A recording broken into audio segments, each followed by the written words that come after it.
Qué bueno ver la casa llena, qué bueno ver tantas caras sonrientes. Qué bueno estar aquí para comenzar el año, ¿verdad? Y sabemos que este año, como decía el pastor Enrique, va a ser un año que vamos a ver cosas grandes para la gloria del Señor. Gloria a Dios. Amén. Y así será. Y bueno, ¿habéis hecho ya vuestros propósitos de año nuevo? Sí. ¿No? Sí. ¿No habéis hecho los propósitos de año nuevo? Porque siempre es bueno hacer balance, ¿no?, del año que dejamos, como ya lo habíamos comentado, creo, el domingo pasado, y tomar decisiones sobre lo que queremos ver en nuestra vida, ¿no?, para este 2026. Amén. Porque yo creo que todos hemos escuchado aquella frase que dice: lo que hagas hoy determinará tu mañana. Así es. Pero lo que es verdad también es que lo que no hagas hoy también determinará tu mañana. Así que es importante hacer balance y tomar decisiones. Yo uno de los propósitos que cada año hago, porque nunca tiene fin ese propósito, aparte del de perder peso, ese aún se me queda ahí pendiente, pero hay un propósito que cada año me hago y que me encanta ver al final de año cómo vamos avanzando. Y es que yo siempre le digo: Señor, en este año nuevo que comenzamos, quiero que nuestra relación vaya al siguiente nivel. Y yo sé que no hay niveles, ¿vale? Pero ya me entendéis lo que quiero decir. Quiero que cada año poder estar más cerca de Él, conocerle mejor, crecer y vivir en todo aquello que Él había diseñado para mí desde antes de la fundación del mundo. ¿Alguna vez os habéis hecho ese propósito? ¿Sí? Muy bien. Pues en las últimas semanas del año 2025 el Señor me estuvo recordando y hablando sobre dos de las herramientas más poderosas que nuestro Señor nos entregó para poder alcanzar y vivir la plenitud de esto de lo que os estaba hablando. ¿Sí? Esas dos herramientas se las reveló Jesús mismo a sus discípulos. Y lo hizo en el único momento que se describe en los evangelios en que los discípulos intentan cumplir aquello con lo que Jesús les había mandado, que es anunciar el reino de Dios no solo con palabras, sino trayéndolo con poder, y de repente se encuentran con una situación en la que no pueden. Vamos a leerlo, ¿vale? Y os lo voy a leer en la Biblia de las Américas, porque creo que es una de las traducciones más precisas en lo que se refiere a este pasaje, ¿vale? Luego hay mil cosas. Aún así veréis que hay una palabra que, ahí nos resbala un poco la traducción, pero profundizaremos y yo creo que con la ayuda de Dios comprenderemos lo que está diciendo nuestro Señor, ¿vale?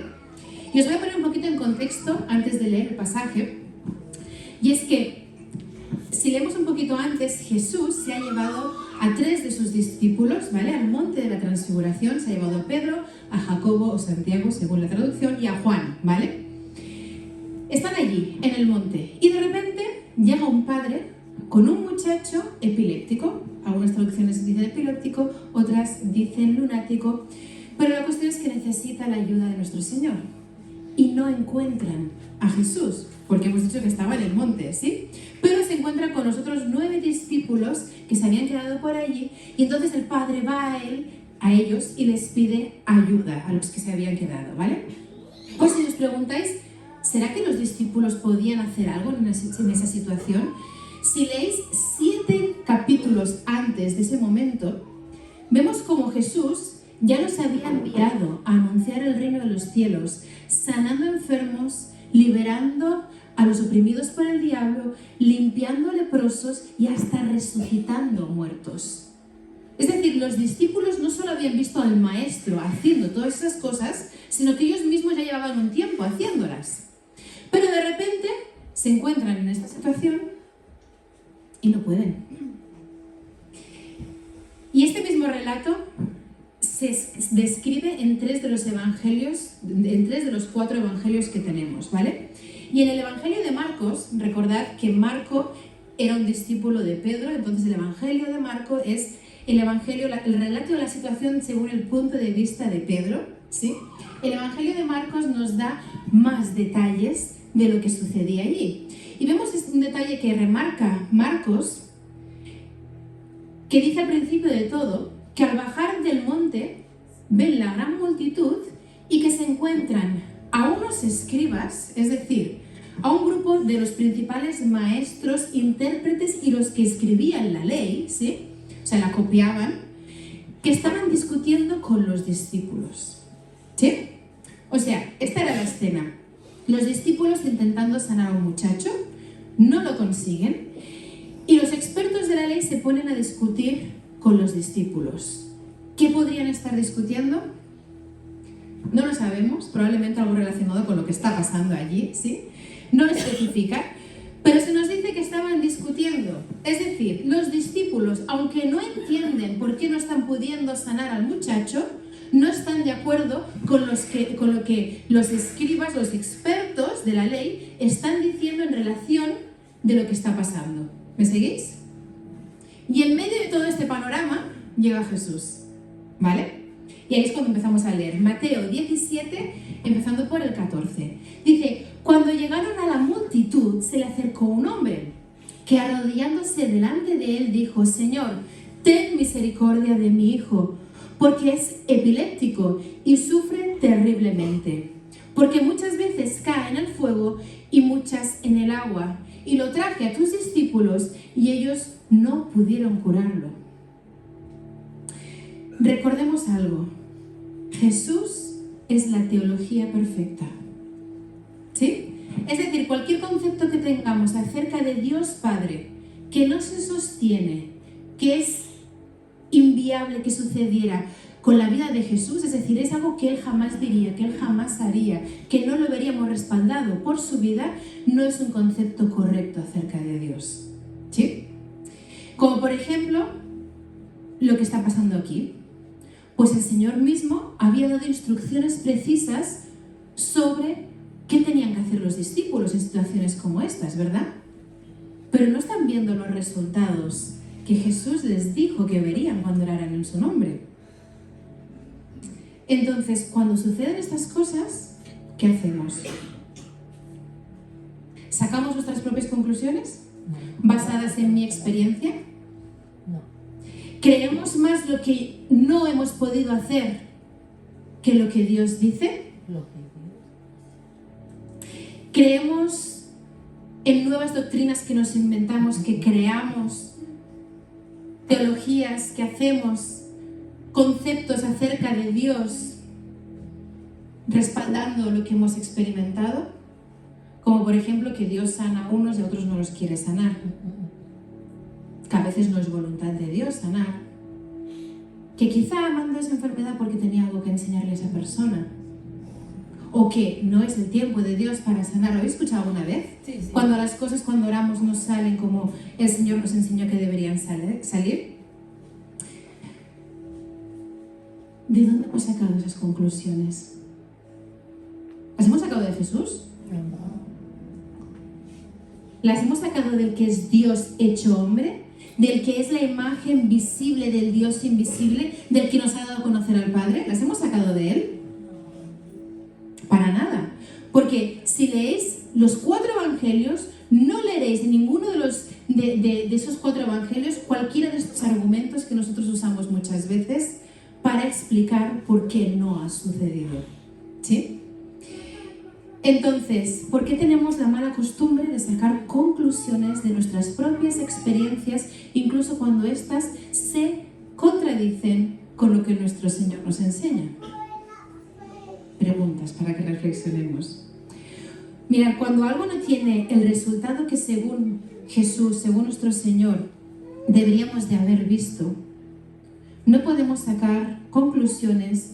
Debemos poner nuestros ojos en Jesús. Amén. ¿Sí? Amén. Como hicieron los discípulos, lo vamos a ver qué es lo que ellos hicieron. ¿Sí? Y yo le doy gracias a Dios de haber incluido este relato en las Escrituras. Y le doy gracias a Jesús por haber llegado en ese preciso momento donde hay una discusión allí de por qué ese muchacho no está siendo sanado. Porque ¿sabéis qué? Con eso Jesús despejó cualquier duda que pudiera nublar nuestra fe. Vamos a seguir leyendo. Dice, respondiendo Jesús dijo, oh generación incrédula y perversa, ¿hasta cuándo estaré con vosotros? ¿Hasta cuándo os tendré que soportar? Traédmelo acá. Ha dicho alguna de las frases que solemos decir, no es que traerlo de aquí un par de años, cuando haya aprendido la lección, y entonces yo le ayudo.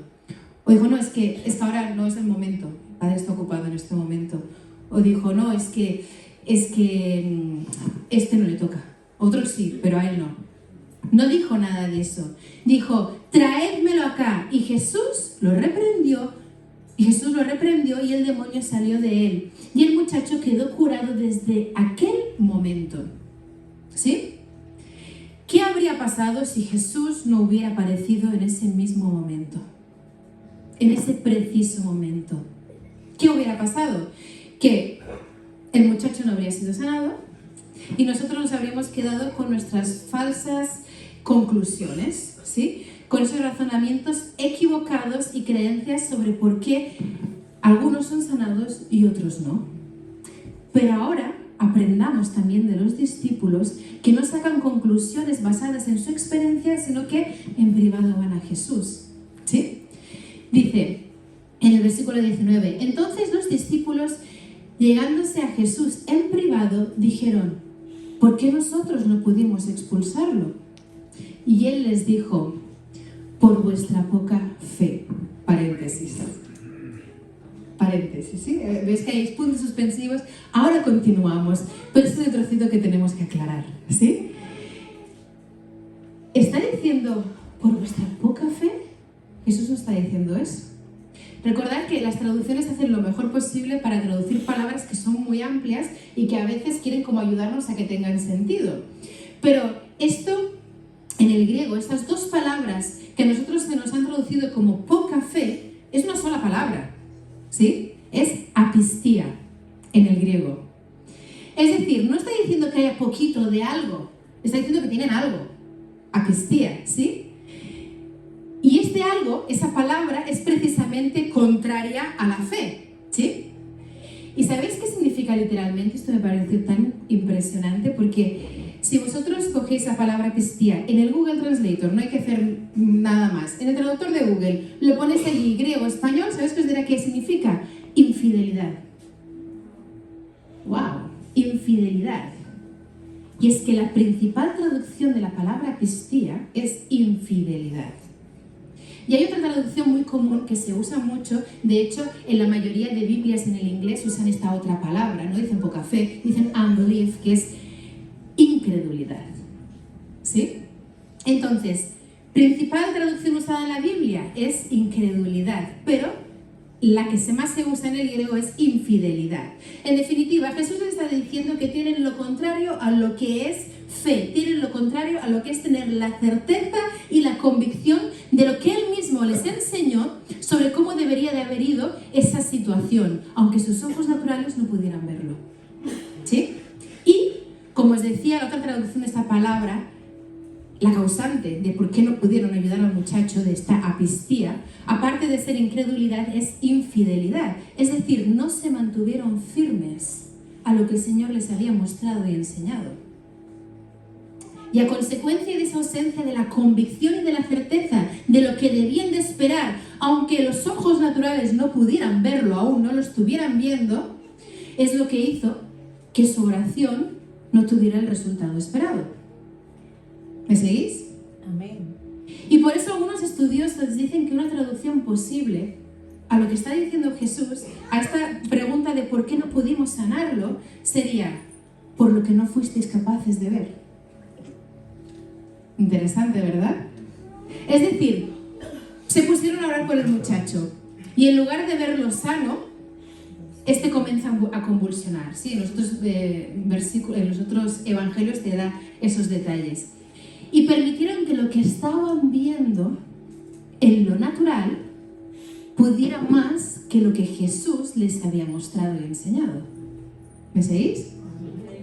Por eso Jesús les dice, vamos a volver a leer, dice, y Él les dijo, por vuestra apistía, en realidad, no es poca fe, apistía.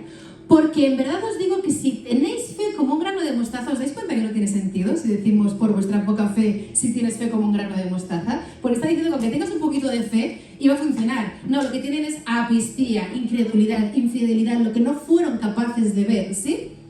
Si tenéis fe como un grano de mostaza, diréis a este monte, pásate de aquí a allá, y se pasará, y nada os será imposible.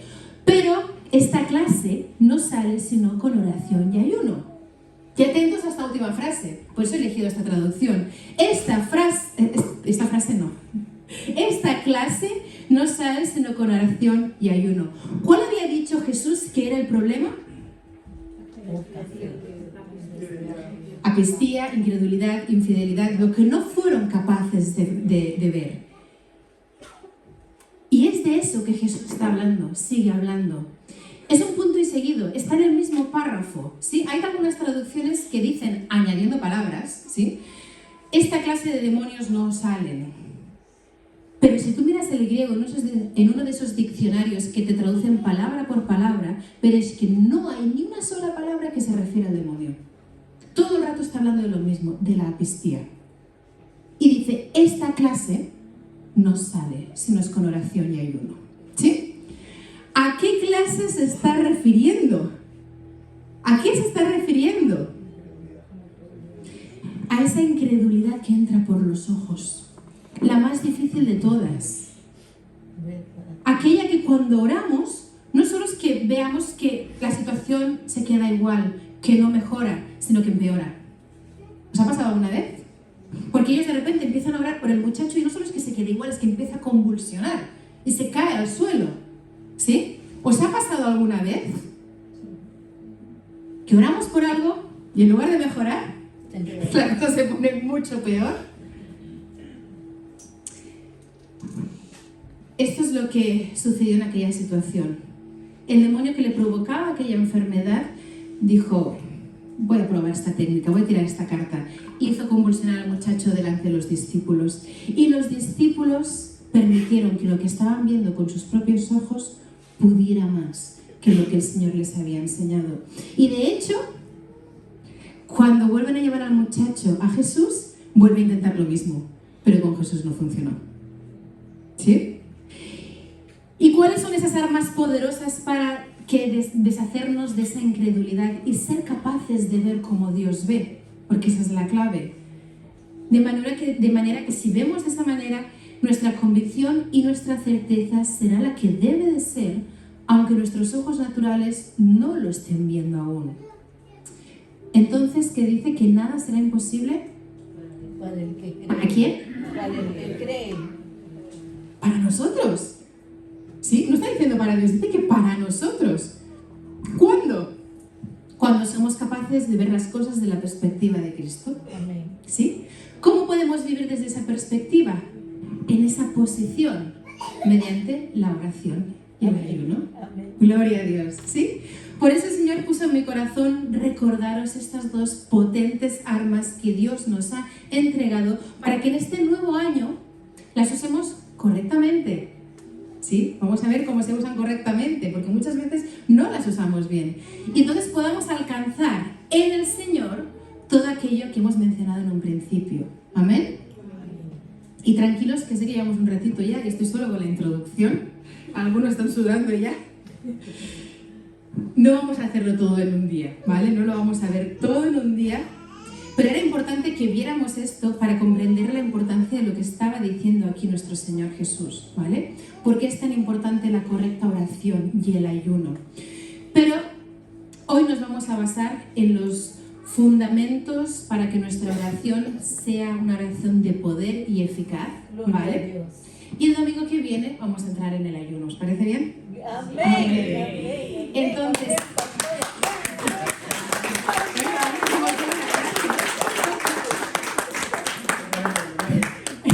qué ganas de que no sea tan largo. Así que hoy vamos a ver el título de hoy, lo he titulado La oración eficaz. ¿Sí? Porque no queremos ninguna otra. La oración eficaz. Pero antes de continuar vamos a poner este tiempo en manos del Señor para que sea Él el que hable directamente a nuestro corazón y sea Él el que transforme de dentro hacia afuera nuestras vidas. Amén. Te damos gracias, papá. Gracias, Señor, porque tú estás aquí. Gracias, Santo Espíritu, porque ya te estás moviendo. Gracias, Señor, porque tú tenías preparado este momento desde antes de la fundación del mundo. Sabías los que íbamos a estar aquí y tú sabías lo que tú ibas a hablar. Así que te pido, Santo Espíritu, yo me pongo en tus manos.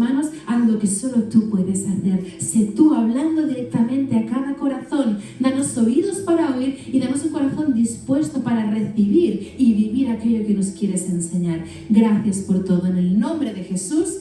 Amén, y amén. Muy bien. Y más buenas noticias, ¿sí?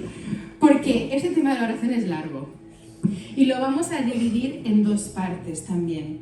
Uno es los fundamentos para una oración eficaz cuando estamos a solas con el Señor, ¿sí? Y otros son los fundamentos para una oración eficaz cuando estamos frente a una situación ante la que debemos traer el reino de Dios, es decir, cuando oramos por personas o por circunstancias, ¿vale? Pues esos dos. Y hoy en realidad se nos va a dar tiempo de ver la primera, ¿vale? Vamos a ver esa primera parte, los fundamentos, esas cosas que son clave para cuando nosotros vamos a orar a solas en la presencia de Dios.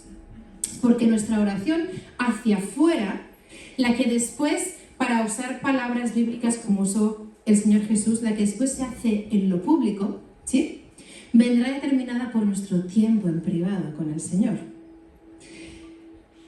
Depende cómo hayamos pasado ese tiempo, seremos capaces de estar en la posición correcta, ver correctamente y ver los resultados que queremos cuando oremos hacia afuera. ¿Amén? Amén. Hoy solo veremos la primera, ¿vale? Así que vamos allá.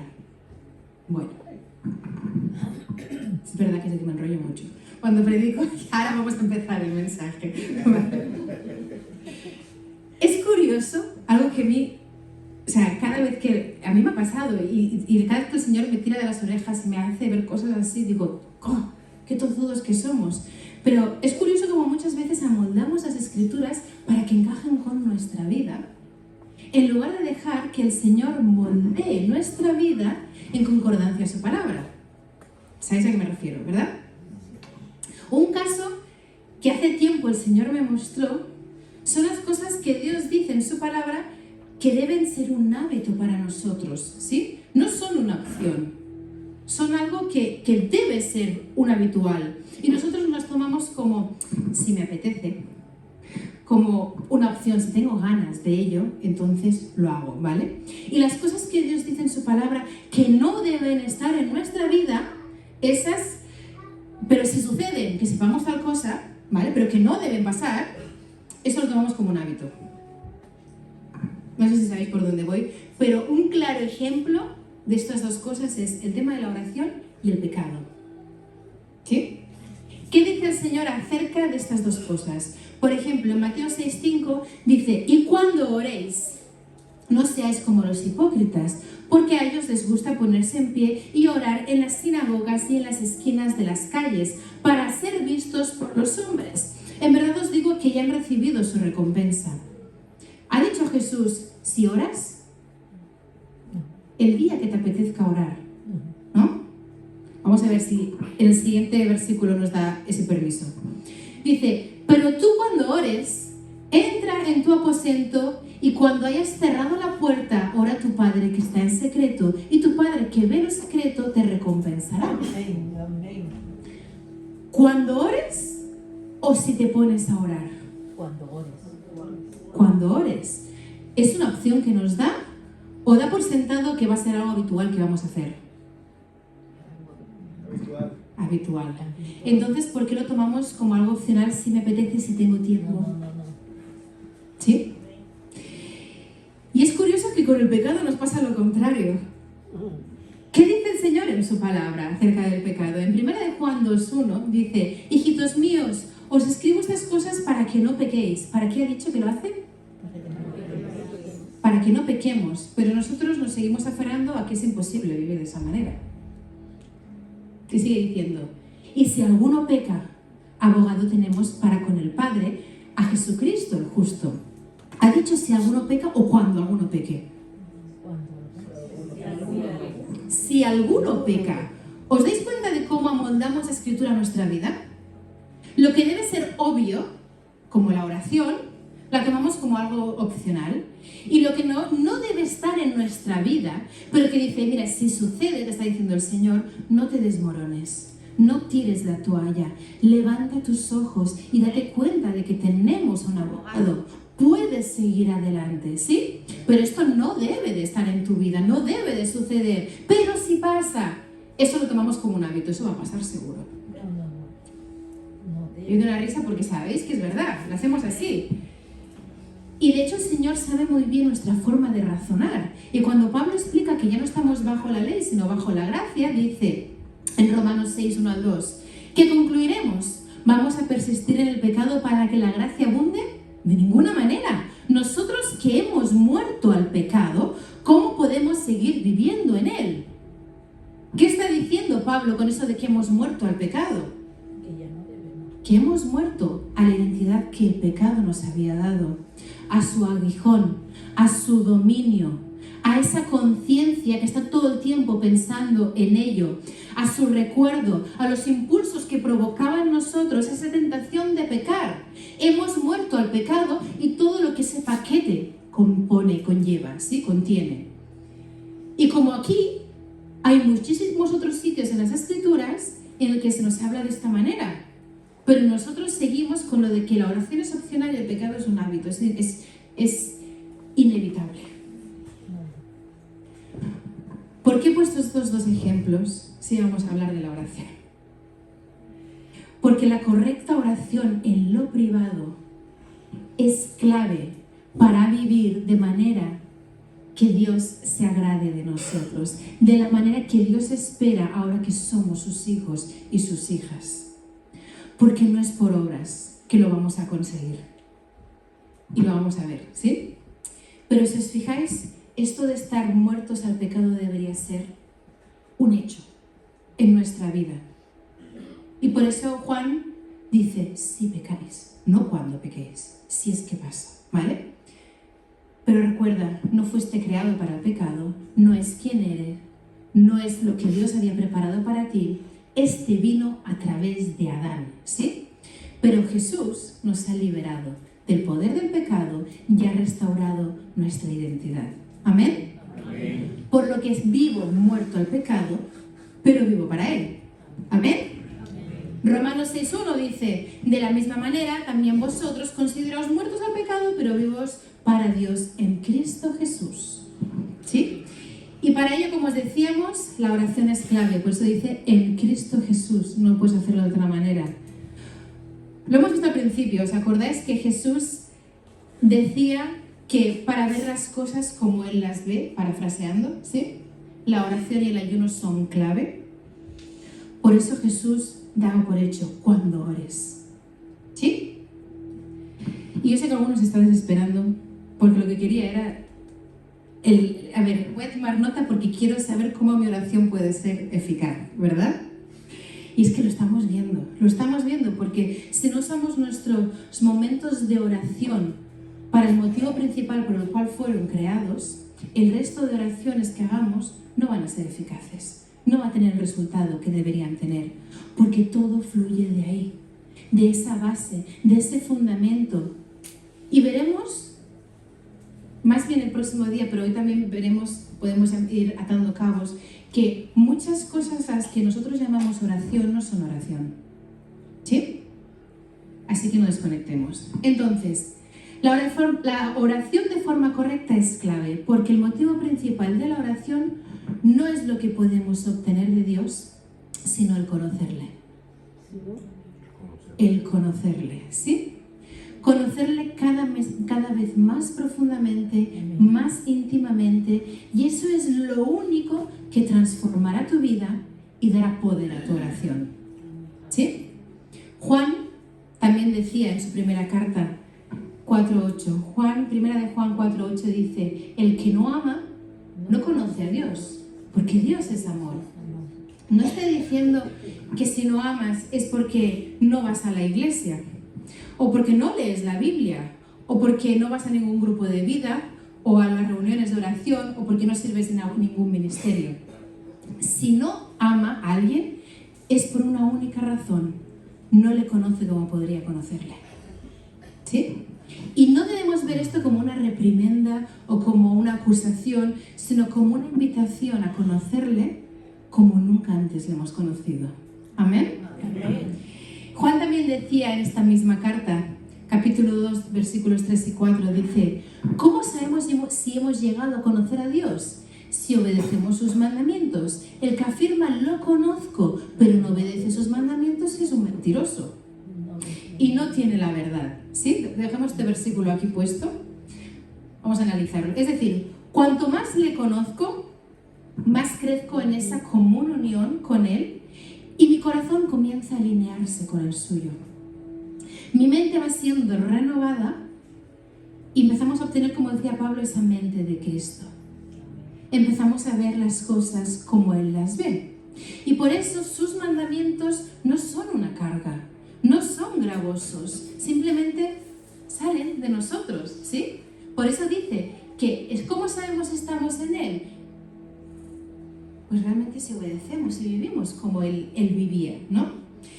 Porque todo, absolutamente todo, viene determinado de esa intimidad, de esa comunión, común unión, ¿sí? Con Él. Mi forma de vivir, mi perspectiva en cada situación cambia y eso afecta también a la forma en que oro después por los demás, ¿sí? Por eso Juan, después de decir justo esto, señalo yo porque tengo la pantalla también, después de decir justo esto, dice, en cambio, el amor de Dios se manifiesta plenamente en la vida del que obedece la palabra. Es decir, todo lo que Dios es, su más pura esencia, se manifiesta en aquel que vive de esta manera que estamos viendo, en unión con Él. De este modo sabemos que estamos unidos a Él, en otras palabras. Así sabemos si realmente estamos aprovechando y haciendo bien esos momentos a solas con el Señor. El que afirma que permanece en Él debe vivir como Él vivió. ¿Sí? Pero veis que todo viene de estar en Él, de permanecer en Él. Y tenemos un Dios tan grande que siempre hay más por conocer y por descubrir. Siempre nos podremos encontrar nuevas facetas, siempre nos revelará y nos sorprenderá con esas facetas nuevas que a medida que las vas descubriendo te va transformando y lo vas conociendo más y más. Por eso Pablo, cuando llevaba ya muchísimos años en el ministerio y estaba ya encarcelado por el Evangelio, escribe a los Filipenses 3, 7, 9. Sin embargo, todo aquello que para mí era ganancia, ahora lo considero pérdida por causa de Cristo. Es más, todo lo considero pérdida por razón del incomparable valor de conocer a Cristo Jesús, mi Señor. Yo pensaba que ya lo conocía. Pensé que no, que todo es pérdida con incomparable valor de conocer a Cristo Jesús, mi Señor.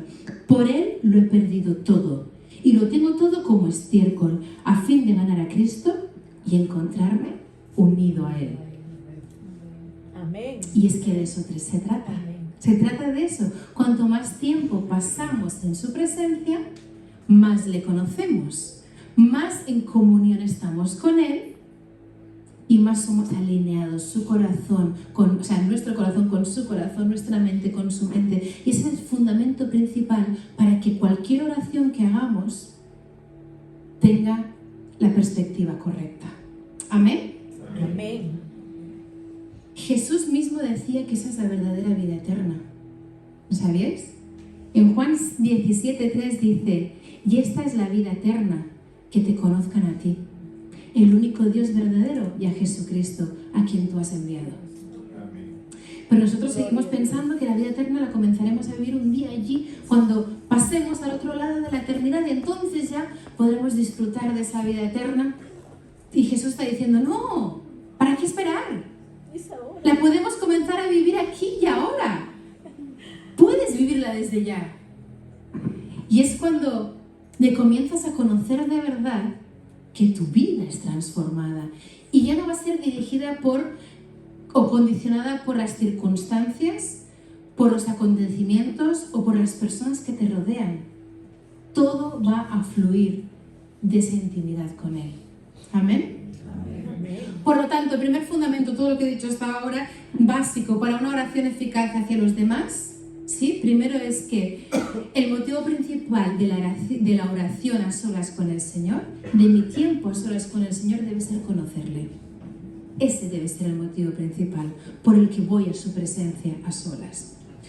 Solo eso me transformará primero a mí y cambiará mi perspectiva de qué manera que luego, cuando ore por otras personas y situaciones o por lo que sea, podré ver como Cristo ve y el resultado de la oración será el que Cristo nos enseña en su palabra. Amén. Amén. Porque cuando vemos las cosas desde la perspectiva de Dios es cuando tenemos esa certeza y esa convicción de aunque mis ojos no lo estén viendo, yo sé lo que mi Dios ha dicho. Y nada nos mueve de allí. Amén. Amén. Lo triste es que a veces pasan dos cosas. Por un lado, podemos pasar muchas horas haciendo cosas para Él. Podemos estar sirviendo en un ministerio para Él, yendo a las cosas de la iglesia, cualquier actividad que hayan organizado, incluso cantando acerca de Él. Incluso puedes leer tu devocional y puedes leer la palabra, pero sin comunión con Él. Y luego, por otro lado, podemos detenernos y poner nuestra atención en Él, pero estamos todo el tiempo buscando sus bendiciones, su protección, su favor, que responda a nuestras peticiones, ¿sí? Y no nos damos cuenta de que lo más importante es conocerle. Amén. Y el resto de cosas fluyen de esa intimidad personal. Y desde esa posición de conocerle, es que todo lo que significa seguir a Jesús va a surgir. Porque no es por obras.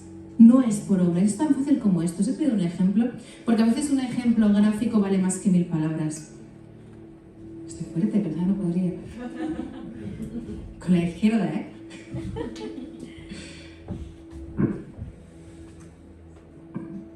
Que no se caiga. Pesa, ¿eh? Creo que pesa más que la mesa. No se cayó. No se cae. De momento.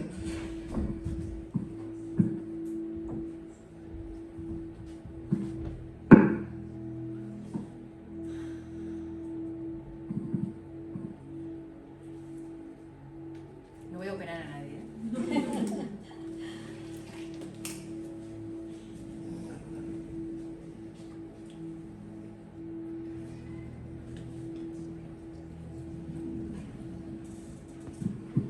Esto es la presencia del Señor. Imaginamos esos ríos de agua viva. Esta es el agua viva, ¿sí? Y a veces, ¿qué sucede? Que vamos, pues eso, a la reunión de oración, estos tiempos hermosos que tenemos aquí también en adoración, vamos a los grupos de vida, vamos a los campamentos de jóvenes, vamos a lugares donde se nos expone a la presencia de Dios. Y se nos expone a la presencia de Dios y entonces somos tocados por la presencia de Dios.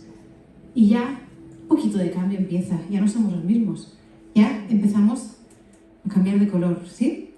Hay una exposición. Pero ¿sabes qué? Con esto no es suficiente. Porque luego cuando te encuentras con circunstancias donde la vida te exprime, no hay nada por dar. O lo peor, salimos nosotros de ahí, ¿sí? Porque esa exposición ha sido superficial. No podemos quedarnos solo con eso. Pero si yo voy a solas, a lo privado, a la presencia de Dios y me sumerjo, ahí la cosa cambia, porque me empapo de Él. Y cuando salgo a la vida y la vida me exprime, lo que sale de mí es Cristo. Son esos ríos de agua viva que brotan de mi interior. No es lo superficial, no me seco, sale de mi interior. ¿Sí? Tenemos que estar empapados de su presencia. Tenemos que cambiar nuestro color en su presencia. Es imposible sumergirte en su presencia y salir igual. Y ahí si la vida te exprime, si las situaciones te exprimen, ¿qué sale? Esos ríos de agua viva. ¿Amén? Amén. Bueno, este es un ejemplo de esto.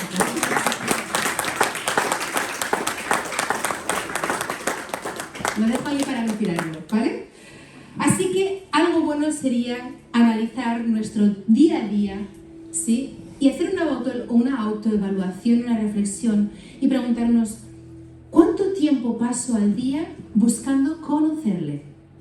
Conocerle. No vale ni gracias por los alimentos, ni gracias por este día, buenas noches. No, conocerle, ¿sí? Encerrándome en mi habitación o donde sea, lo importante es aislarme del resto del mundo, poner mi atención en Él, estar a solas en Él, ¿sí? Lo hemos visto también en la vida de Jesús, cómo Él se apartaba para estar con el Padre, ¿sí? Y otra reflexión que podríamos hacer sería, ¿cómo son mis conversaciones en estos momentos a solas con Dios?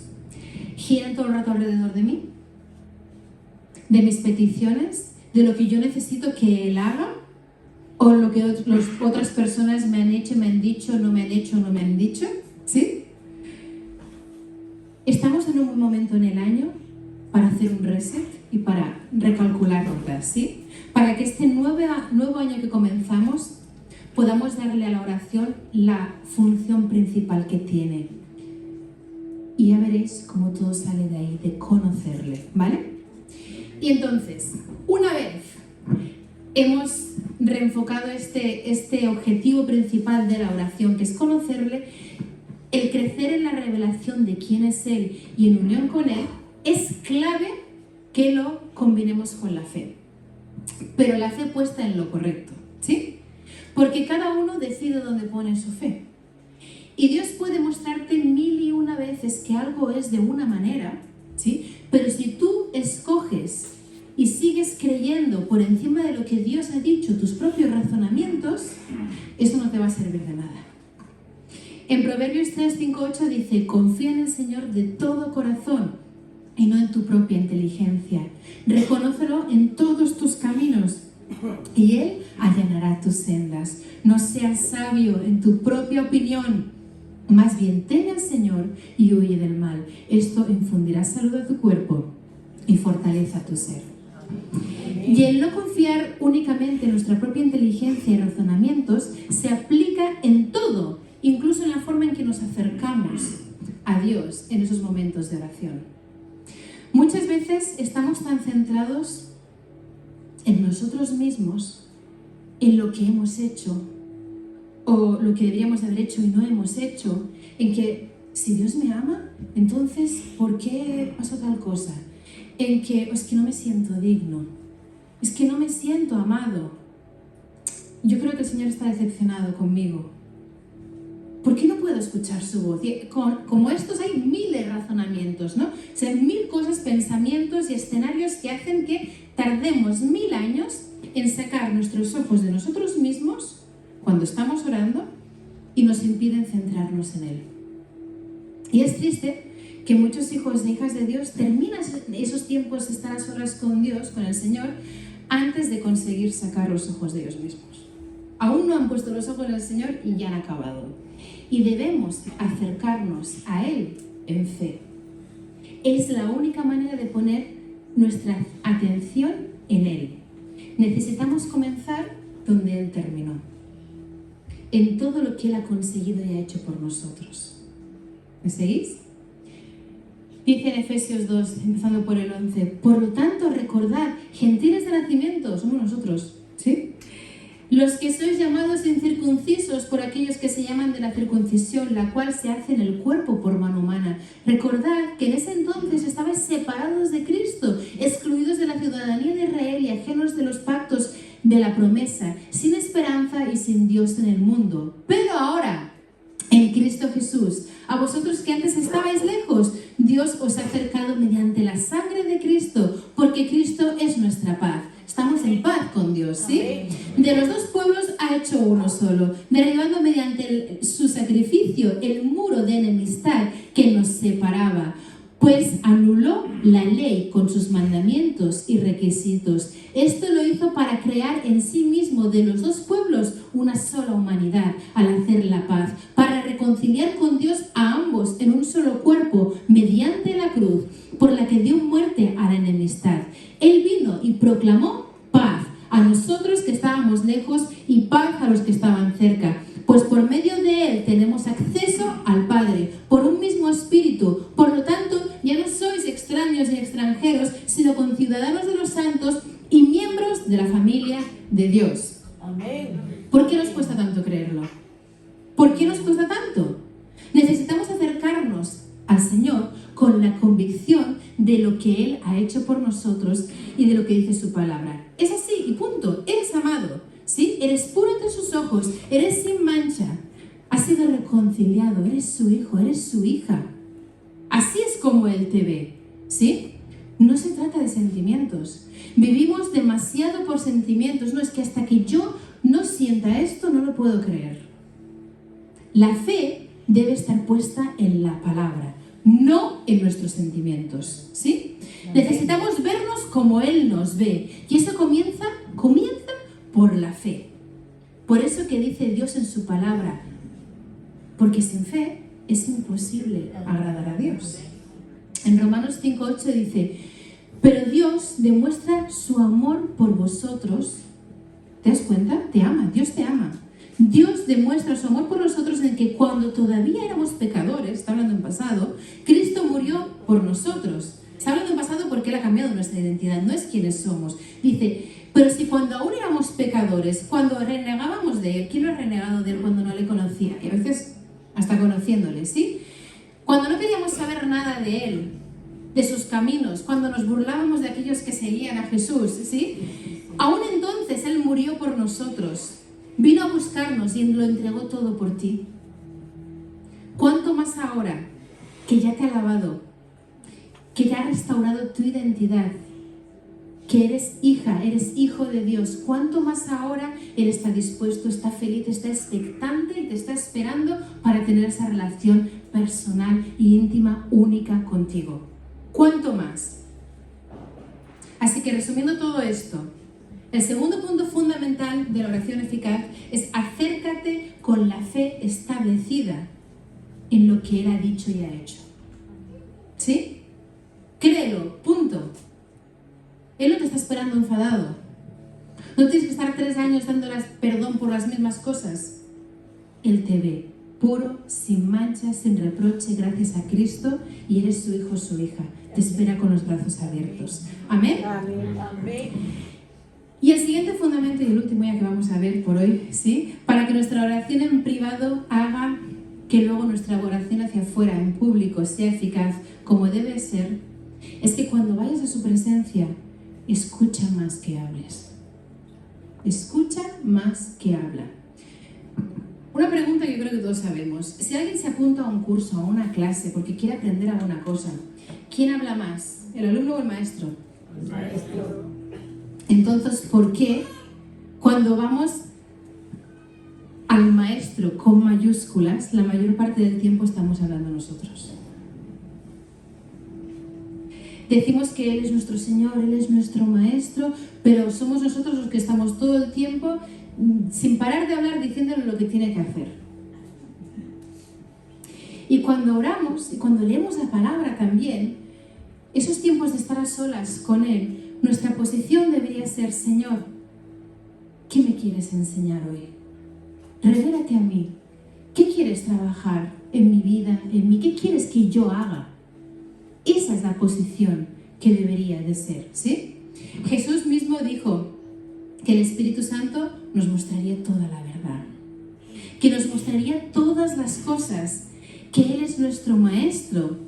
No es nuestro genio de la lámpara mágica que está aquí para conceder nuestras peticiones y nuestros deseos, aunque muchos cristianos intenten usarlo de esa manera. No es así. Él es el que nos debe enseñar. Por eso se le llama nuestro ayudador, es uno de los adjetivos que tiene, porque le necesitamos. Pero nosotros estamos demasiado acostumbrados a decirle a Él lo que tiene que hacer. Necesitamos dejarnos guiar y dejarnos enseñar por Él hacia donde Él quiera y lo que Él quiera tratar en cada día, ¿sí? Y eso implica una confianza y una entrega total. Porque en un principio quizá no nos guste lo que nos enseña. Quizá no nos guste dónde nos quiere llevar. Pero debemos seguir el ejemplo de Jesús también en esto. En Mateo 4, si lo leéis, veréis ese momento glorioso en el que nuestro Señor es bautizado por Juan el Bautista en el Jordán, y cuando sale del agua se abren los cielos, el Espíritu Santo desciende como paloma sobre Él, y la voz audible de Dios Padre dice: este es mi Hijo amado, estoy muy complacido con Él, ¿verdad? Pues justo después dice: luego el Espíritu llevó a Jesús al desierto para que el diablo le sometiera a tentación. ¿Quién llevó al desierto a Jesús? Espíritu Santo. ¡Wow! Y aunque no fue fácil, porque todos sabemos que allí tuvo que ayunar 40 días y 40 noches y encima se le apareció el diablo mismo para tentarlo, ¿sí? Pero aún así el desierto puede ser un lugar hermosísimo y muy fructífero si vas guiado por el Espíritu Santo de Dios. Si te dejas en sus manos y te centras en Él, porque es allí donde realmente te das cuenta que solo lo tienes a Él y que solo le necesitas a Él. Amén. Y es allí donde nuestra atención no se puede desviar con nada más. Nos centramos en Él y donde nos impregnamos de quién es Él, ¿sí? Y es ahí cuando nuestra perspectiva se moldea, nuestra mente es transformada a la mente de Cristo y todo nuestro ser es transformado y revestido de quién es Él. Por eso se nos dice que cuando Jesús regresó, en Lucas 4:14, dice que no solo fue guiado por el Espíritu del Señor, lleno del Espíritu de Dios, sino que vino en el poder del Señor. Amén. Pero para que estos fundamentos de nuestro tiempo a solas con el Señor tengan esa eficacia, recuerda, es por fe. Hay que enlazarlos con la fe. La fe y el creer van mucho antes que el sentir. Y eso debemos tenerlo claro, porque si no lo crees realmente, si tú no crees que eres amado, que Él es bueno, que tiene planes buenos para tu vida, que tiene un futuro y una esperanza para ti, entonces ¿cómo vas a confiar para entregarte completamente a Él y que Él te moldee y te lleve por donde Él quiere? En Romanos 1:17 dice, de hecho, en el Evangelio se revela la justicia que proviene de Dios, es decir, tu identidad, quién eres tú en Cristo, tu correcta posición delante del Padre, ¿sí? La justicia que proviene de Dios, la cual es por fe de principio a fin. Tal como está escrito, el justo vivirá por la fe, ¿sí? Nos lo está diciendo claro, todo lo que somos en Cristo debemos de creerlo, es por fe. Y cuando el Señor, en ciertas ocasiones que lo hace, ¿sí?, nos hace sentir eso que ya creemos, su presencia, su amor. Sentimos todo eso que por fe ya lo creíamos, pero nos da esos caramelitos. Aún ahí no vamos a vivir por eso. No vamos a estar buscando la próxima experiencia de sentimientos. Vamos a vivir por fe, porque el justo vivirá por la fe. ¿Amén? Amén. Por tanto, esto que deberían ser cosas básicas y fundamentales en nuestro tiempo a solas con Dios, a veces brillan por su ausencia, ¿sí? Pero estamos a tiempo, estamos a primer domingo de año, de comenzar a poner de forma práctica y así hacer las cosas de esta manera. Es decir, primero, acordaros, nuestro tiempo principalmente debe ser para conocerle. Me acerco en fe, empezando donde Él terminó, ¿sí? Y escucho más que hablo. Si hacemos eso, veréis cómo nuestros tiempos a solas con el Señor se van a convertir en algo glorioso, poderoso, y va a ser algo irreemplazable. No va a haber nada que vayas a querer más que pasar esos tiempos en la presencia del Señor. Y de ahí fluirá todo el resto de lo que significa ser sus hijos. Y ahora realmente es cuando la cosa se ponía interesante. Pero lo vamos a dejar para la semana que viene, ¿sí? La semana que viene vamos a ver las cosas claves para que cuando oramos por los demás, por las circunstancias, nuestra oración en público, hacia afuera, sea poderosa. ¿Amén? Amén. Y también hablaremos del ayuno, que va todo ligado, ¿sí? Esa segunda herramienta que un día escuché, decían que el ayuno es como la bomba atómica que el Señor nos ha entregado, es decir, es la arma más poderosa que tenemos para traer su reino. Así que continuará. Exacto. Te damos gracias, Señor. Gracias porque nos estás llamando a tu presencia. Nos estás llamando a que te conozcamos, a que vivamos de esa posición de ser uno contigo. Te pido, Señor, que en estos días ya empezamos a poner en práctica esta primera parte, que sea nuestro anhelo, el anhelo de nuestro corazón sea conocerte, sea crecer en esa común unión contigo y que podamos ser transformados y ver las cosas como tú las ves, vernos a nosotros, ver a los demás, ver las situaciones, todas desde la perspectiva tuya, Señor. Danos tu mente, Jesús. Queremos la mente de Cristo, queremos ver las cosas como tú las ves Y por eso nos ponemos en tus manos. Atráenos cada día, llámanos cada día a tu presencia. En el nombre de Jesús, amén.